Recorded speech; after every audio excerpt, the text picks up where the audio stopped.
టాపిక్స్లో surveying గురించి చెప్పుకుందాం. ట్రాక్యోమెట్రీ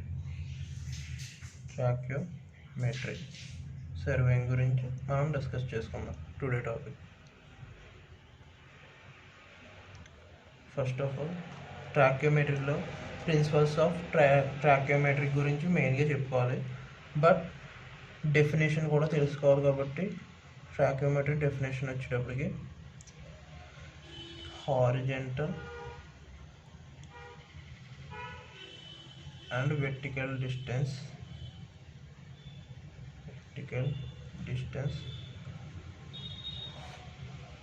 of a point are obtained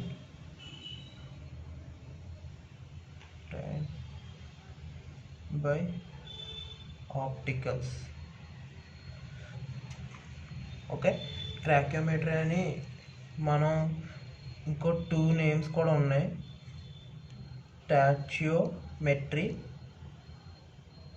ఇంకోటి వచ్చేటప్పటికి టెలిమెట్రీ. ఈ గ్రీక్ వర్డ్స్ అన్నమాట. ఇందులో మనం ఈ ట్రాక్యోమెట్రీని ఎందుకు యూజ్ చేస్తామంటే యాంగిల్స్ ఫైండ్ అవుట్ చేయడానికి ట్రాక్యోమెట్రీ అనేది యూజ్ చేస్తాం. అంటే ఒక బ్రాంచ్ అంటే యాంగిల్స్ ఫైండ్ అవుట్ చేస్తాకి యూజ్ చేసి ఇన్స్ట్రుమెంట్లో సెట్ ఆఫ్ ఇన్స్ట్రుమెంట్స్ ఉన్నాయి కదా, అది ఒక బ్రాంచ్ అని చెప్పుకుంటే ఆ బ్రాంచ్లోంచి మనం ఒకటి తీసుకున్నామంటే అది ట్రాక్యోమెట్రీకి ఎందుకు యూజ్ చేస్తామంటే యాంగిలర్ సర్వేయింగ్ చేయడానికి యూజ్ చేస్తాం. అది ట్రాక్యోమెట్రీ. ఓకే, ఈ పాయింట్ క్లియర్ అనుకుంటున్నాను. Horizontal and vertical distance of a points are obtained by opticals అంటే ట్రాక్యోమెట్రీలో 2 గ్లాసెస్ ఉంటాయి కదా, అయ్యే పెయిర్ ఆఫ్ గ్లాసెస్ అని కూడా అనొచ్చు. ఈ రిఫ్లెక్షన్స్ ఇస్తాయి కదా, అంటే సన్లైట్ పడడం వల్ల అవి రిఫ్లెక్ట్ అవి మనకి కనిపిస్తాయి కదా, అది ఆప్టికల్స్ అంటే. ఓకే, ఒక పాయింట్ని మనం ఫైండ్ చేయాలనుకున్నామంటే అది horizontal and vertical distance find out చేసి ఆ యాంగులర్ని మనం కనుక్కుంటే ఆ పాయింట్ ఎక్కడ ఉందో అనేది మనం డిస్క్రైబ్ చేయొచ్చు. ఓకే, మనం ఈ ట్రాక్యోమెట్రీని ఎందుకు యూజ్ చేస్తామంటే, for example tape or chains use చేసి హారిజంటల్ అండ్ వెర్టికల్ డిస్టెన్స్ని ఫైండ్ అవుట్ చేయడానికి టైం అనేది ఎక్కువ తీసుకుంటుంది. పైగా అది స్లో ప్రాసెస్ కదా, అందుకనేది మనం ట్రాక్యోమెట్రీ ఆర్ 3D ప్రాసెస్ అనేవి యూజ్ చేస్తున్నాం. ఇంకా వీటికన్నా బెటర్గా వచ్చేటప్పటికి టోటల్ స్టేషన్ ఇవన్నీ మనం యూజ్ చేస్తున్నాం. ఓకే, బెటర్గా ఉండేదే మనం ఎక్కువ ప్రిఫరెన్స్ ఇస్తాం కదా, బట్ ట్రాక్యోమెట్రీని మనం యాంగులర్స్ ఫైండ్ అవుట్ చేయడానికి ట్రాక్యోమెట్రీకి అనేది యూజ్ చేస్తున్నాం. ఓకే, ఆప్టికల్స్ అన్నాను కదా, ఇప్పుడు వచ్చేటప్పటికి మన సర్వేయింగ్లోకి వచ్చేటప్పటికి ఆప్టికల్ స్క్వేర్ అనేది ఇన్స్ట్రుమెంట్ ఉంటుంది. ఓకే, ఆప్టికల్ స్క్వేర్ ఇది మన సర్వేయింగ్ చేసేటప్పుడు మనం చేతిలో పెట్టుకుని క్యారీ చేసుకుని అంత చిన్నగానే ఉంటుంది, చాలా చిన్నదన్నమాట. దీంట్లో 2 మిర్రర్స్ 45 డిగ్రీస్ యాంగిల్స్తో 2 మిర్రర్స్ అనేవి ఉంటాయి 45 డిగ్రీస్తో. ఇందులో ఆప్టికల్ స్క్వేర్ దాంట్లో ఇది రైట్ యాంగిల్స్కి మనం ఫైండ్ అవుట్ చేయడానికి యూజ్ చేస్తాం. ఓకే, నెక్స్ట్ ఇన్స్ట్రుమెంట్ యూజింగ్ అంటే ట్రాక్యోమెట్రీలో ఒక ట్రాక్యోమెట్రీనే యూజ్ చేయం కదా, ట్రాక్యోమెట్రీలో మనం యూజ్ చేసేది ఏంటంటే ట్రాన్సిట్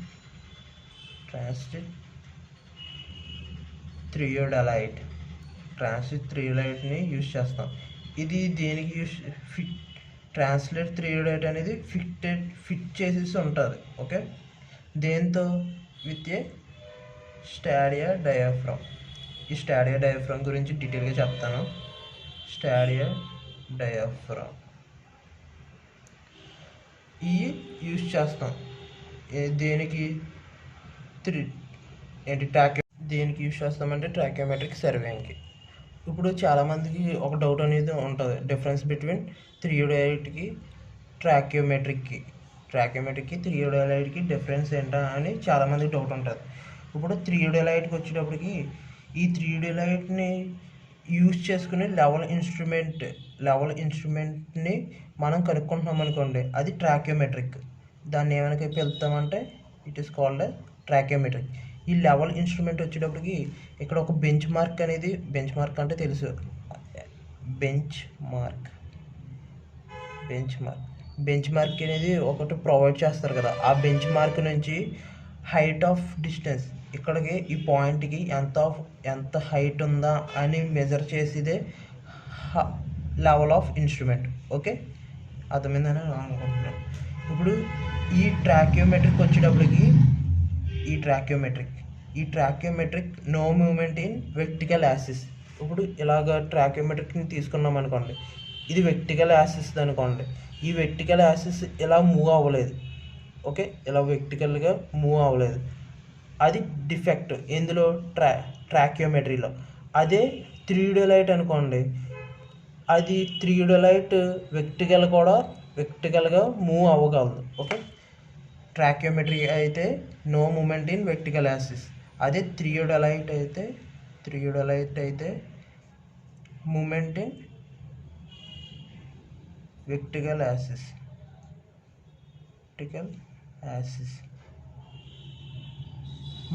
కాకపోతే ఈ థియోడోలైట్ వెర్టికల్గా యాక్సిస్లో మూవ్ అవుతుంది అన్నా కానీ మనం థియోడోలైట్ అనేది ట్రాకియోమెట్రిక్ అనేది యూజ్ చేస్తాం. ఎందుకంటే ఇది ఈజీగా వర్క్ అనేది మనకి ఈజీగా ఉంటుంది దీన్ని యూజ్ చేయడం. కానీ మనం అక్కడ సెంటరింగ్ చేయాలన్నా, లెగ్స్ అని ఫిక్స్ చేయాలన్నా కానీ ఈ ట్రాకియోమెట్రిక్ అనేది చాలా ఈజీగా ఉంటుంది. ఇప్పుడు ప్రిన్సిపల్స్ ఆఫ్ ట్రాకియోమెట్రిక్ గురించి చెప్పుకుందాం. ప్రిన్సిపల్స్ ఆఫ్ ట్రాకియోమెట్రిక్ ఇది ట్రాకియోమెట్రిక్ ప్రిన్సిపల్ వచ్చేటప్పటికి డైరెక్ట్లీ బేస్డ్ ఆన్, ఇది మొత్తానికి దేని మీద బేస్ అయ్యిందంటే ప్రాపర్టీస్ ఆఫ్ ఐసోలైన్ ట్రయాంగిల్. ఐసోలైన్ అంటే కొంతమంది డౌట్ ఉండొచ్చు. ఒక ట్రయాంగిల్ తీసుకున్నాం అనుకోండి, దీనికి 2 సైడ్స్ అని ఈక్వల్గా ఉంటే అది isosceles triangle. Okay, where the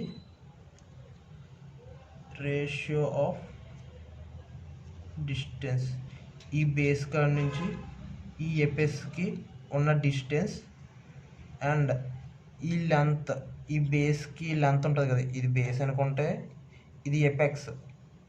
ఓకేనా, ఇది ఎపెక్స్ తెలుసని అనుకుంటున్నాను. ఎపెక్స్ ఈ బేస్ నుంచి ఎపెక్స్కి ఉన్న డిస్టెన్స్ను బై లెంత్ ఆఫ్ బేస్. ఇది ఎంత అయితే బేస్ ఉందో ఈ రెండు చేస్తే కాన్స్టెంట్ వస్తుంది కదా, అది డిటర్మైన్ చేసేదే ప్రిన్సిపల్ ఆఫ్ ట్రాకియోమెట్రిక్. ఓకే, ట్రయాంగిల్స్లో 3 టైప్స్ ఉంటాయి. మనం యూజ్ చేసేది ఇక్కడ isosceles triangle. Okay, triangle equilateral, isosceles, స్కేలిన్లో మనం ఐసోలైన్ గుర్తెట్టుకున్నాం. మెయిన్ పాయింట్ ఐసోలైన్ ట్రయాంగిల్ని యూజ్ చేస్తాం దేనికి? ప్రిన్సిపల్స్ ఆఫ్ ట్రాకియోమెట్రీలో. ఓకే, ఇక్కడ స్టాడియా డయాఫ్రమ్ అన్నాను కదా, ఈ స్టాడియా డయాఫ్రమ్ అంటే ఏం లేదు, మనం ఇప్పుడు టెలిస్కోప్లో కానీ అదే ట్రాకియోమెట్రీలో కానీ థియోడోలైట్ కానీ చూసామనుకోండి, హారిజంటల్ వెర్టికల్ లైన్స్ ఉంటాయి కదా, దీన్ని అబోవ్ బిలో చిన్న లైన్స్ కింద ఉంటాయి కదా, ఈ లైన్స్ అని స్టాడియా. Okay, stadia diaphragm. ఇది మొత్తం ఇదంతా కూడా ఒకే రింగ్లో ఉంటుంది. ఇది మొత్తం కూడా ఒకే రింగ్, ఇదంతా ఒక రింగ్ అనుకుంటే ఈ రింగ్లోనే ఉంటుంది. వెర్టికల్ అండ్ ఇప్పుడు మనం తీసుకున్నాం అనుకోండి, ఇది మనం ఇలా చూసుకుంటున్నాం అనుకోండి, ఇలా చూస్తున్నాం కదా, ఇది వెర్టికల్ ప్లేన్ అవుతుంది. ఓకే, ఇది ఇలా చూస్తున్నాం అనుకోండి, ఇలా చూస్తున్నాం అనుకోండి, ఇది వెర్టికల్ ప్లేన్ అవుతుంది. మనం ఇలా చూస్తున్నాం కాబట్టి వెర్టికల్ ప్లేన్ అవుతుంది. దేనికి? హారిజంటల్ అండ్ వెర్టికల్ క్రాస్ హెయిర్కి. ఇందులో మనం చూస్తున్నాం అనుకోండి, ఇది వెర్టికల్ ప్లేన్. ఓకే, ఇప్పుడు స్టాడియా గురించి వస్తే,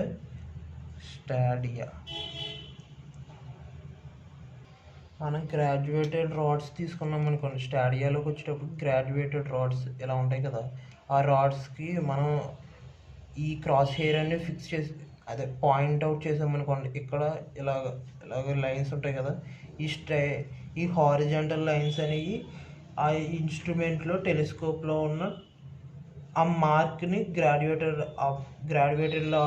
రాడ్స్లో అబ్జర్వ్ చేసినట్టు. ఓకే, ఈ ఇన్స్ట్రుమెంట్ ఆ ఇన్స్ట్రుమెంట్ అయినా రాడ్ అయినా అనుకోవచ్చు మనం. ఓకే, ఈ రెండింటికి డిఫరెన్స్ ఏంటంటే, ఈ equally distance below the horizontal cross hair.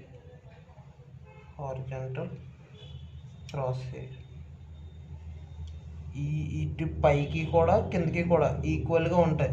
మనం ఇక్కడ స్టాడియాలోకి వచ్చేటప్పటికి మనం ఫోకసింగ్ చేస్తాం కదా, ఆ ఫోకసింగ్ చేసేటప్పుడు ఈ horizontal and vertical cross hair ఉంది కదా, ఇది పాయింట్ అవుట్ చేసేటప్పుడు ఈ స్టాడియాలు. ఓకే, నెక్స్ట్ ఇందులోకి వచ్చేటప్పటికి మనం different types of stadia, different types of stadia diaphragms అనేవి ఉన్నాయి. Different types of stadia diaphragm.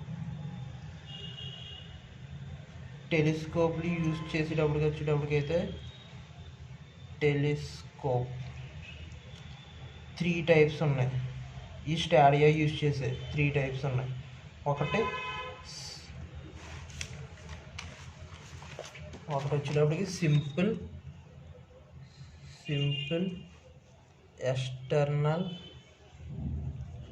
Focusing telescope. Second వచ్చేటప్పటికి 3 టైప్స్ అన్నాను కదా, ఎందులో 3 టైప్స్ ఆఫ్ టెలిస్కోప్స్. ఏ టెలిస్కోప్స్? స్టాడియా ఉన్న telescopes.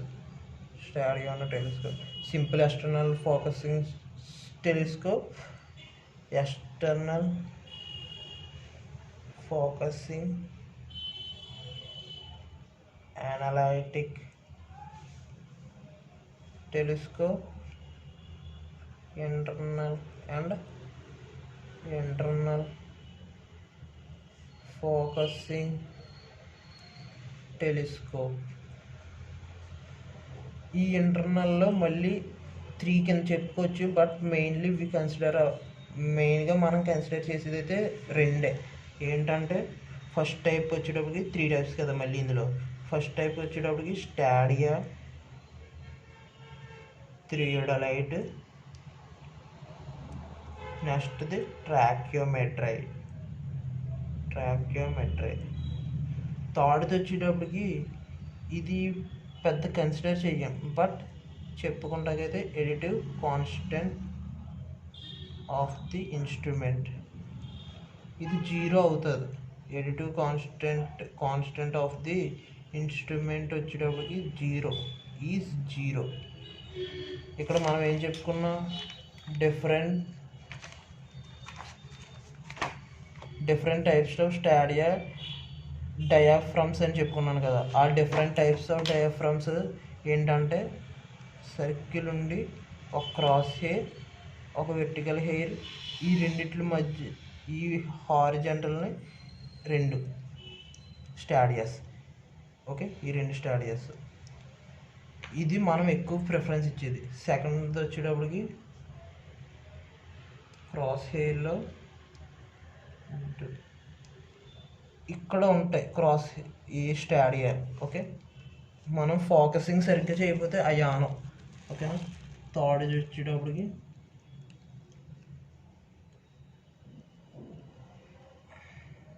3 vertical axis, 2 horizontal axis. ఫోర్త్ది వచ్చేటప్పటికి హారిజంటల్ యాక్సిస్ ఫుల్గా ఉండి, వెర్టికల్ యాక్సిస్ వచ్చేటప్పటికి హాఫ్ ఉంటుంది. ఇక్కడ కనెక్ట్ అవ్వ ఉండదు. ఇక్కడ కనెక్ట్ అవ్వ ఉండదు. ఓకే, ఇది 4th టైప్. 5th టైప్ వచ్చేటప్పటికి హారిజంటల్గా స్ట్రైట్గా ఉండి వెర్టికల్గా కూడా స్ట్రైట్గా ఉండి ఈ సైడ్ ఎక్స్ట్రాగా హాఫ్ సెమీ సర్కిల్ నుంచి కిందకు ఉంటాయి 2 లైన్స్. దీన్ని ఇంకో హారిజంటల్, ఇటో హారిజంటల్, వెర్టికల్, ఇటో వెర్టికల్, ఇటో హారిజంటల్. ఈ గీస్తే ఇంప్రెషన్ ఎక్కువ ఉంటుంది, మార్క్స్ ఎక్కువ పడే అవకాశం ఉంది. ఒక హారిజంటల్, 2 వెర్టికల్, వీటి మధ్యలో ఇక్కడ ఉంటాయి. మీరు ఎక్కడైనా చూడండి స్టాడియస్ అనేవి కంపల్సరీ ఇక్కడ ఇక్కడ ఇక్కడ ఇక్కడ ఇక్కడ ఇక్కడ ఇక్కడ ఇక్కడ ఇక్కడ ఇక్కడ. ఓకే, స్టాడియస్ అంటే మీకు అర్థమైనట్టుంది.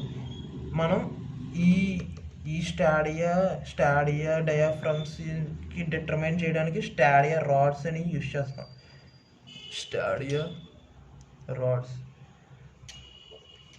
ఈ స్టాడియా రాడ్స్ అనేవి ఏం కాదు, ఇప్పుడు గ్రాడ్యుయేటెడ్ రాడ్స్ ఉంటాయి కదా, గ్రాడ్యుయేటెడ్ రాడ్స్, ఈ రాడ్స్కి ఒక ఇన్స్ట్రుమెంట్ అనేది ఫిక్స్ చేస్తాం. అది ఏ ఇన్స్ట్రుమెంట్? స్టాడియా హెయిర్ అనేది ప్రజెంట్ అయ్యేది. ఈ స్టాడియా హెయిర్ అనేది ఎందుకు ప్రజెంట్ చేస్తామంటే మనం డిస్టెన్స్ ఫ్రమ్ ది అబ్జర్వ్